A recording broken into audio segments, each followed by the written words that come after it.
What's up, YouTube? ODST General back again with some more Operation Trebuchet news. Like I said before, there is a ton of news to cover. I said that there was going to be a second video coming out in the near future, and here it is. There is already a bunch of stuff since that last video I put out that has released a lot of big news. So without too much delay, I want to go ahead and get into that pretty quick here. Now, oh gosh, guys, I don't even really know where to start with all this. So I guess the first thing is we want to take a look here at a lot of the new assets from Big Wilk, and then we'll kind of work our way in with the official stuff and go to the not official stuff, I guess. So on the official end of things, we talked about the Blood Gulch map that Wilk is going to be working on here. So as you can see in this first image, we've got a top-down view of the base. Now, like I said, these images in the last video, those ones were actually more up-to-date than these are.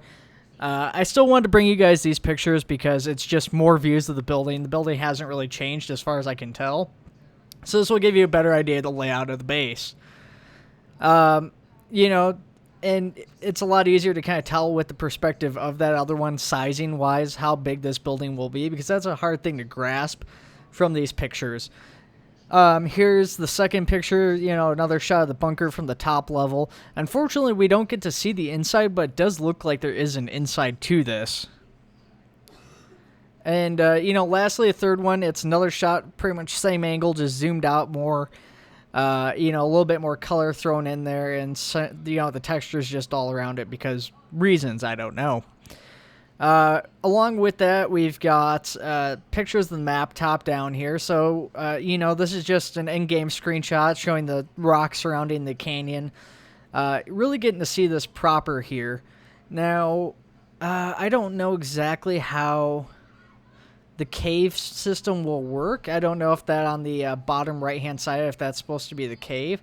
I can't imagine that's the case. I mean, if it's like the actual map, that should be that tunnel on the bottom right should lead around out to the outside, and that should just be like a hill right there.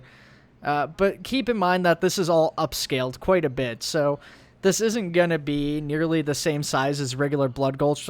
Actual Blood Gulch is going to be much smaller in comparison to this. Here's the second shot. You get to kind of see the map compared with the original Blood Gulch. So you can see the original Blood Gulch in the bottom. This gives you a better idea of the upscaling done with it to an extent. You know, it's kind of hard to tell just how big this is still, going solely off of this. Thankfully, Wilk actually has a person on there for perspective. It actually looks pretty similar, but, you know, going off the base sizing, I don't know if the bases are just that much smaller.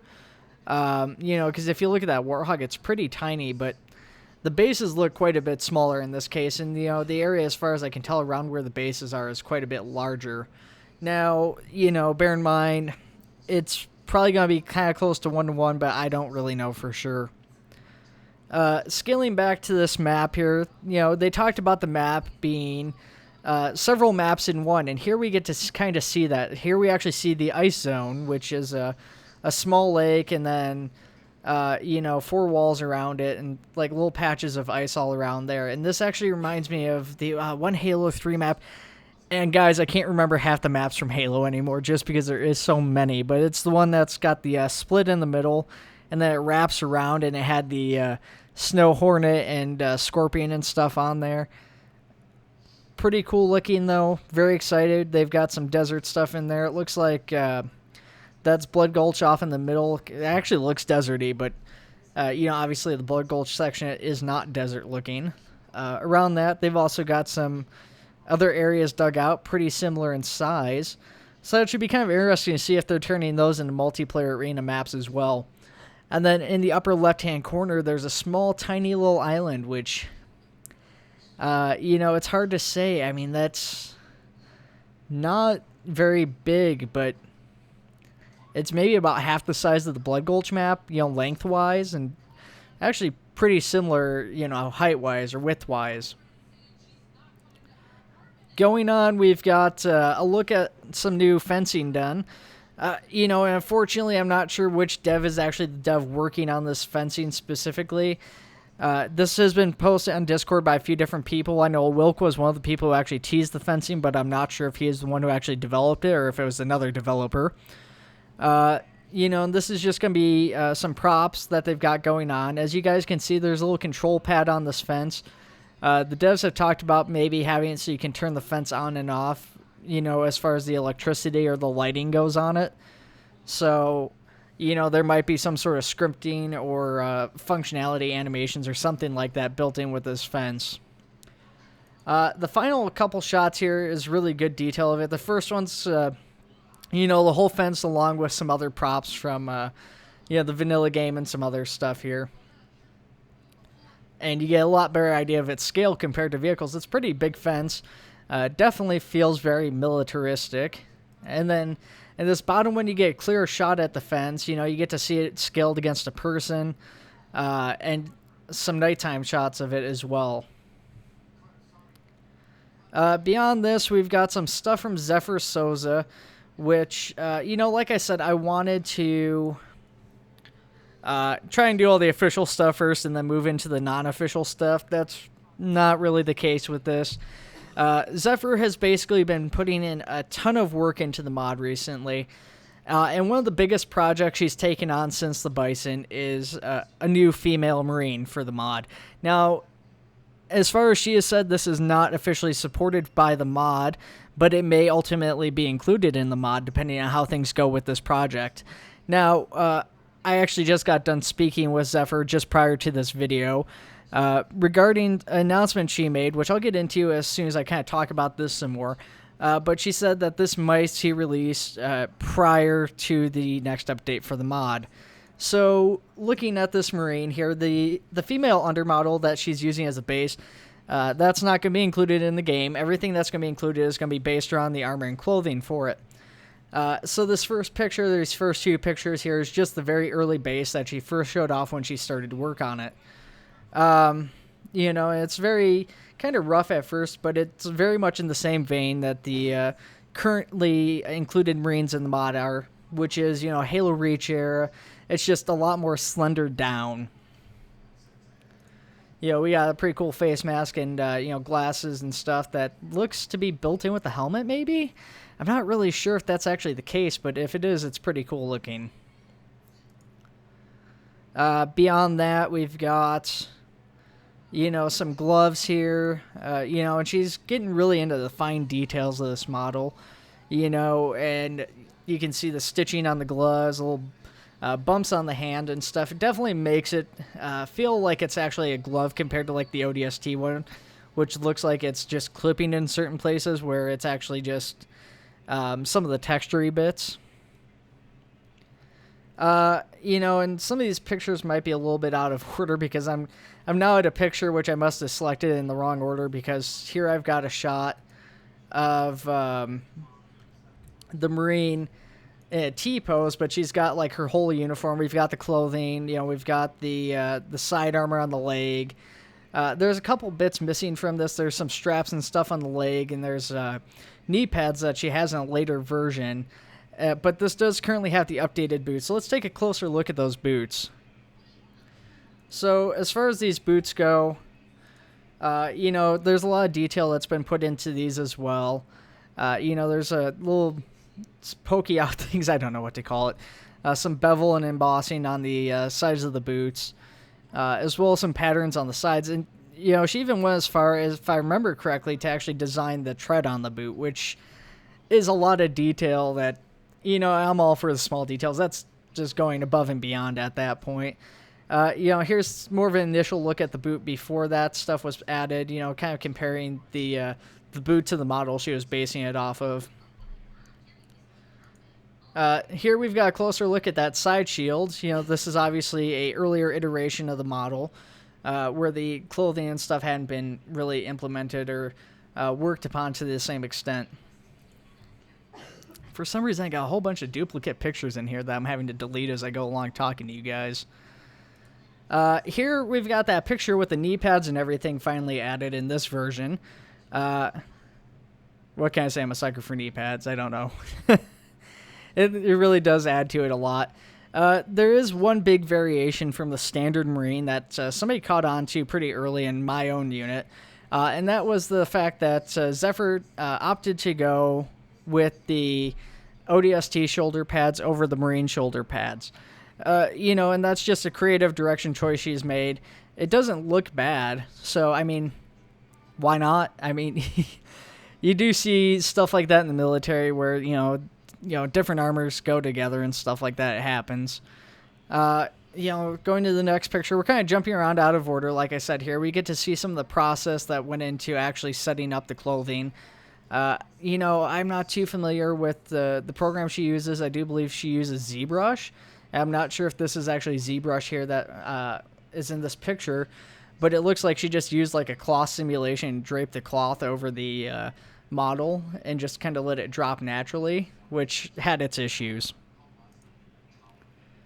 Here we've got a closer look at the armor. The armor's got some extra bits on it, and I don't even think this is the finalized version yet either. I think there's a little bit more added to the chest armor, but we've got some pouches and stuff like that that's been added. A little bit more of the fine detail shows through in this picture, both on the armor and the clothing itself, including the gloves and things like that. Here we've got a shot of the back. You can see some of the pockets and stuff that have been added in. Just another finalized look at it.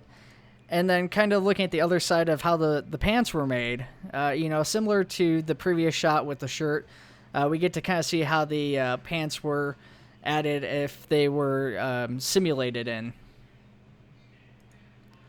Another shot of the glove here. This one shows a little bit more of the detail that got added in after the previous shots. A little bit more of that side armor. Another shot of the glove. Like I said, a lot of this stuff got added out of order. Another shot of the boot from the back. This looks like the finalized version of the boot that's currently on there. You can see that patterned up on the top as well as the bevel and emboss on the bottom on the treads. Here, we can actually, I'm just going to get rid of this picture. Delete. Because that picture is pointless after looking at the last one.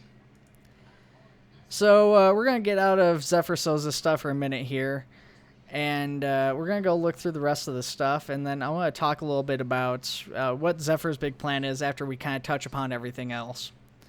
So the first thing we have is an object. It's a dangerous object, apparently, too. Because if you guys look, there's tons of warnings on here. It's radioactive. It's exciting. It's magnetic. It's got Wi-Fi. It's electric. And something about a sun. I don't know. I'll be honest, I'm pretty sure somebody actually said what this was on the Discord. Unfortunately, sometimes when I'm looking at the Discord, I'm at work or something like that, on break or whatever, and I don't have the means to, save the chat or save that spot, and I will, work the rest of my day, and then, I'll forget about that, or I'll forget to go and look at that information and, commit it to memory or whatever. And I come back and record these videos, a week or two later, sometimes even longer. And so if something like this where I don't know what it is just by looking at it, if it gets confirmed, I don't always have that set to go for you guys. I do apologize for that. But it looks pretty neat, whatever it is. So this next image, I don't know if this is supposed to kind of go with the teaser we saw in the last uplink video that I covered. We showed off some of those hallways for that base. So we've got a whole bunch more interiors. I know Wilk has been working on some of these himself. I'm not sure if other dev team members have committed to this project as well, or if this is solely Wilk. Given the number of objects, I want to say that there's probably more than Wilk working on this project, but I couldn't say that for certain. Just because, the dev team is usually pretty open to sharing stuff. They don't necessarily say every single individual thing that they do or who's working on exactly what. So let's talk a little bit about this first shot here, because there's a lot going on in this first shot. The upper left-hand picture, we see the interior of a bunker. We've got a bunch of little indentations on the side, which later pictures seem to make this look like it's some sort of control room. Those are some sort of monitoring system or something for people to sit at and work with. Upper right is another interior for this, I'm presuming the same building, I'm not really sure. The sides are pretty sharp on those angles that go down, so I don't know if this is supposed to be the same building as pictured below or a different building, but I would imagine it's probably got to be the same one. Anyways, upper right-hand corner is the interior. You can see a little section of bathroom cut out, as well as a little area for a couple more doors that are indented into the walls that are just empty rooms that I'm presuming you can use for whatever. And then the final bottom picture looks like it's some sort of bunker. You know, and I noticed that on the left, there seems to be an antenna that's not on the right one. Now, I don't know if I just can't see the antenna in the render or if it's actually not on there, because I almost think I can see it. It's just I can't zoom in from what I've got here in front of me. But this appears to be some sort of bunker, either like somewhere where infantry are supposed to be able to stay or some sort of command bunker. It almost looks like it's something you'd see in the Arctic right now. Let's go ahead and go on to the next picture, though. So here we've got another shot of that interior in the bathroom. Nothing really new to show off here. Beyond that, just a bigger one of the bunker. And actually, now that I'm looking at the zoomed-in picture, I can, in fact, see the antenna. So it is the same building from two different sides. And Wilk's favorite part of this building, his futuristic space bathroom. So... yeah, Wilk actually asked for some feedback on how to make a futuristic space toilet on the Discord. So everybody admire this work. It's fantastic stuff, truly. No, but it like I said, the small details are appreciated, and having something like that actually is pretty neat. A little bit more of the building interior. And here we get to see even more of that modeled out. It's still untextured at this point. The holographic command table's been thrown in there for some reason, as well as... couple of chairs. It looks like they're definitely trying to build some sort of base. Now, you know, something I actually never bothered to do or never thought to do was kind of dissect what's in this picture here. From what we can tell, we've got a lot of mystery objects here, but you can see that there's a couple pelicans placed in the background. You know, some sort of friendly units, a lot of objects placed all around. So I would not be surprised to see that this was some sort of, you know, ONI or UNSC base they're working at building. And you'll get to kind of see a little bit more of why I think that's the case here in just a minute as we go through the rest of these pictures. Some more shots of that bunker. You know, this is kind of the previous version again, but actually in this version we get to see the doors opened up, which definitely makes this seem kind of interesting, because this is what's throwing me off, is if you look on the inside of this this bunker with the doors opened, there you don't see these command consoles in here, at least as far as I can tell from this angle. But you can see lighting on top of the ceiling that's not in the interior shot, so I don't know what's up with that. I don't know how that's supposed to be working. I don't know if this inside's going to have to be placed separately like some of the previous interiors for the mod. Let's go ahead to the next picture, though. So, as you guys saw previously in that one picture, I mentioned the two pelicans. We just so happen to have two pelicans in this picture. And they're on some sort of camouflage structure that's pretty similar to the same camo the fencing used, now that I think about it. But, you know, you must be wondering, well, why is this random camouflage in the snow? What is so special about it? What does it do? Apparently it sinks into the ground into an underground base. Now, as you can see on this model, the door slides out, and you've got like a secret like door or lift or something. And then this camouflage somehow goes down to the ground level. I'm kind of confused about how this is going to work. I don't think this is something that you can just like sink underground and actually still be able to use it, though I could be incorrect. Here we've got some interior hallway or something. I'm not sure that this is even intended for the mod, to be perfectly honest with you guys. It could very well be that it was just designed for someone to use as their personal project. I actually think that Zephyr Souza might have made this and, you know, actually specifically mentioned that this was just for her to kind of practice with. Now, I could be mistaken on that.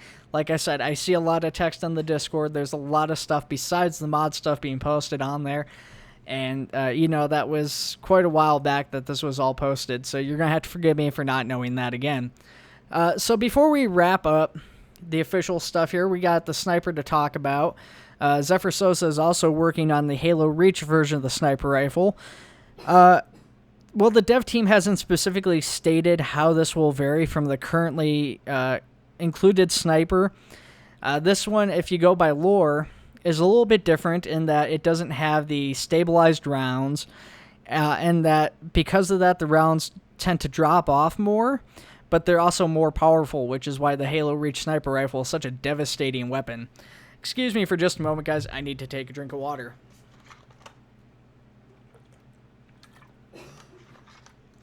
Now, that's when a professional YouTuber would have cut the video, but I'm not professional.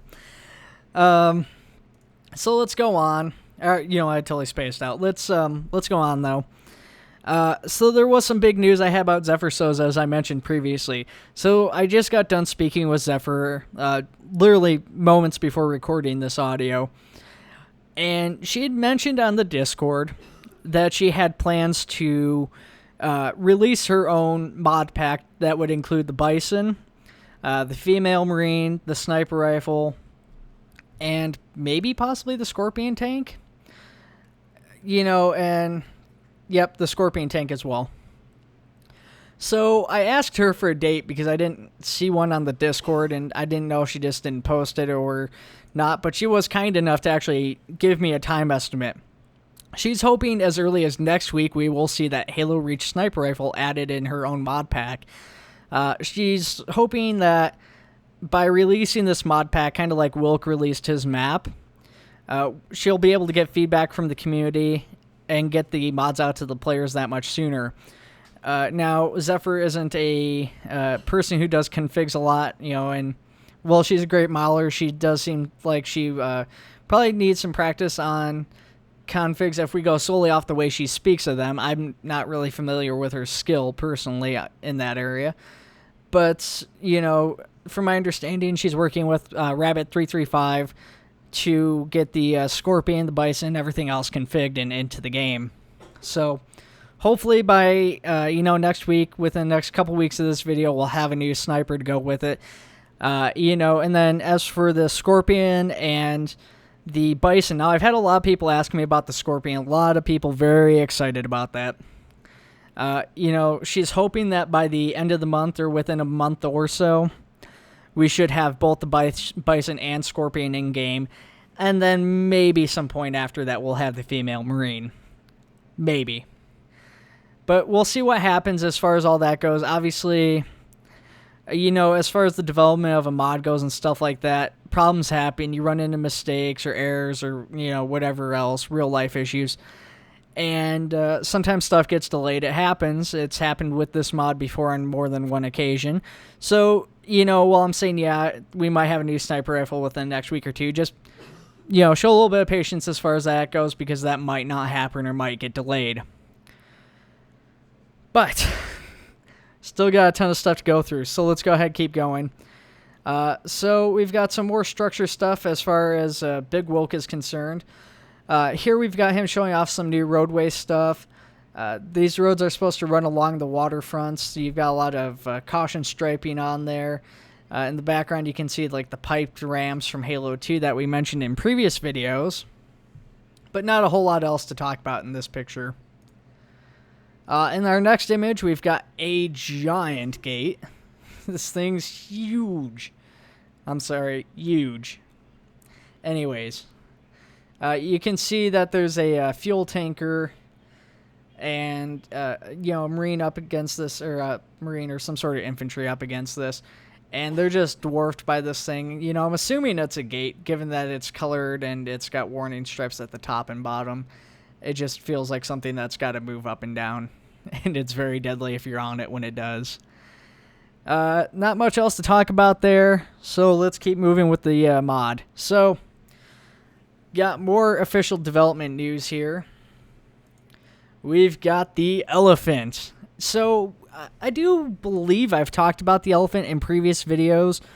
It's probably been some time because, as Dog mentioned, he started work on the elephant 8 months ago. And we haven't heard anything about it until just recently, although I do believe that it had been previously mentioned that work had been started on it. So, The dog was kind enough to provide us with 3 images of this textured and rendered out and everything. Now, that's led a lot of people to ask, well, what role will this elephant provide in game? And at this point, that's still up in the air. As odd as that might sound, the dev team's not even sure if this thing will be drivable because of its size. Getting it through various terrains and stuff is going to be issues, but just Arma itself has a problem with large vehicles, and they can be a huge challenge dealing with that. But right now, the devs have basically stated that they hope to replace, all the various helmets with the elephant, so you won't need a refuel helmet and an ammo helmet and a repair helmet because the elephant will do all 3 of those functions. But beyond that, they also have talked about the possibility that, if the elephant can be used as a vehicle, it also has the capability to possibly spawn vehicles. So you might be able to spawn a mongoose or a warthog from this thing. Personally, I would be happy just to see a load vehicle function where I could load warthogs and ATVs and mongooses, whatever, into the bays of the elephant. That would be pretty neat. Looking more closely at the model itself and not just at its functionality here, there's one really big feature that really stands out to me on here, and that's the problem I kind of had with the elephant in Halo is that you had to jump to get onto it, and that always seemed odd to me. The devs have kind of answered that question that I've always had by this middle picture here, where you can see a slightly thinner part of the deck, which looks like it's probably a ramp. It's cut out. It's separate from the rest. So I'm assuming that's a ramp that can be lowered down to the ground that people can walk on.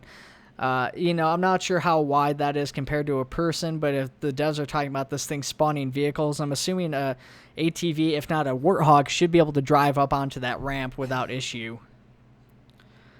Here we've got a closer shot of it, front and back. Pretty slick looking vehicle, really good looking, a lot of detail in it.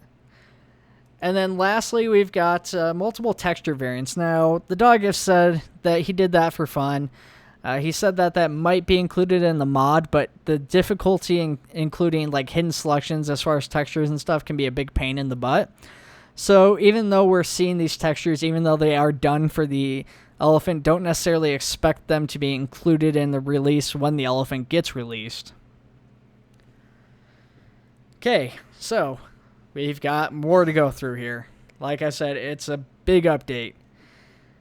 So we've got some Halo 3 era stuff. So this is getting to the unofficial side of the mod. This is still development news. This is from Morthon Scorpion King and Burgess, who, you guys might know him. He's the OpCan developer and former developer for Operation Trebuchet itself. He actually has been working with Morthon Scorpion King, who's been helping him set up a radio for their Halo 3 Marines, which we have yet to get access to, but I've been showing them off for a while here. So he's actually included a long-range radio pack that's going to be available for the Halo 3 Marines. So if you're using those Halo 3 Marines, you have something air-appropriate to use with them as well. And that's always a plus. I can't complain about more Operation Trebuchet stuff, official or not. So in this second picture, you can see the radio with its proper placement once a weighting issue had been fixed. Kind of say on the Marine's back. It's pretty slick looking. That's all I can say about it. Is it's a slick looking radio. And then the last picture is a shot from the front of the Marine. You can see the radio's got kind of a high profile as far as the antenna goes, but the rest of the radio is actually pretty low profile. But wait, there's more. We've got some brutes. So Morthon Scorpion King is he's not one to be slowed by something like a little problem of getting a big giant alien into the mod. So we've got some work on the brute. Now I did mention the brute a little bit in the last video that we did for the uplink, but he's got a whole bunch more pictures that I saw released, and I don't think I've shown these off previously. So we're going to go ahead and take a look at them. As you can see on the main one that's been on screen here, we've got a partially textured brute, just kind of without armor or anything, just a headshot with kind of some spots on his body that's been partially textured. I'm willing to bet that this is by no means final texturing, but just kind of an idea of what the Brute will look like as a finished product. Beyond that, we've got a non-textured version of the Brute Miner. So obviously they're going the Halo 3 route with the Brutes, so they're not going to be the really ragtag Brutes of Halo 2 or, the Banished from Halo Wars. These are going to be the well-armed, hey, the Covenant are now supporting the Brutes officially, so we all get nice armor Brutes. From there, we've got a back shot of the base Brute model wearing some squad leader armor. So, we've got a little bit of hair textured into the knees and feet region. We've got some front armor and stuff. It's kind of hard to tell from the back what that really looks like, which is why we've got a shot from the front. Looking at the front here, you can see that the feet a little bit better. You can see you got your knees real nice looking, shin, whatever, knees, whatever. I don't care. You got your shoulders, your helmet, and the front chest plate, which has some sort of emblem scratched into it there. All very cool looking stuff. Very, very excited for the Covenant. Morthon, please get that Brute working. Please, please, please, please. And then finally to wrap it up, because we're already running at a half an hour again, I don't really have a whole lot of community stuff to talk about. So we're going to wrap it up with OpCan, I think. So as far as OpCan goes, we've got a few shots here. Most of this is going to be pretty centric on the Halo 3 Marines. This initial shot, though, is actually Morthon kind of testing out the female heads that got released for Arma. It's an independent mod, and I can't remember which particular one this one is, but he's just testing them out to see how they work with the standard breach armor. As it turns out, they work pretty well. Obviously, their lighting is very different from everything else in the area, but as far as like the fitting goes with the armor, it actually ends up looking pretty decent. In this next image, we've got some retexturing of the Halo 3 Marines with some kind of woodland armor. We've got the kind of olive drab that they already have, but they've added some, darker green spots into it, and, their clothing's a little bit darker and more heavily tropical or woodland. Blends in pretty well, you can't see half that sniper, so it's not doing a bad job. Of course, then again, that's probably because there's also a large rock there. Switching environments, we go from, tropics to desert. In this case, I do believe we've actually got, oh gosh, I really broke that. We've got some standard Halo Reach Marines here with some more desert kind of garb. And we've got another shot of them. I believe these are actually the previews for the Army units, which actually have already been included in the mod. If you guys haven't checked out OpCan, and I wanted to do a little bit more on OpCan in this video, but it ended up running longer with all the new content that got revealed since the last video. That's not going to happen today, unfortunately. Going back to that kind of tropical environment, we get to see a little bit closer shot of one of the Halo 3 Marines. Once again, that camouflage doing really fantastic if it wasn't for that darned assault rifle. Here we've got a medic with the Halo 3 armor. Kind of using the stock armor, but the big notable difference is the little medic emblem on his head. And then we've got a couple more shots of the army stuff to finish it up. So I guess there's a little bit intermixed with that Halo Reach stuff. At any rate, guys, that's really all I've got to talk about today. There's a lot of stuff in here. Personally, I'm most excited to hear that Zephyr plans on releasing her mods separate in order to facilitate a quicker release of them out to the community. I think that's wonderful. I think it'll be great for the community to be able to test and give some feedback. The community is, there's at least core members of the community have always stepped up with, the weapons and stuff like that. And, not only communicated feedback, but also some have actually gone out and said, hey, here's a rebalanced weapon tweaks. Try it out, give them that out to the community, giving it to the devs, whatever else. And if the devs like it, they include it. At any rate, guys, if you have any questions, like always, feel free to ask in the comments. Stay tuned for more Operation Trebuchet news, and I'll see you guys for the next video.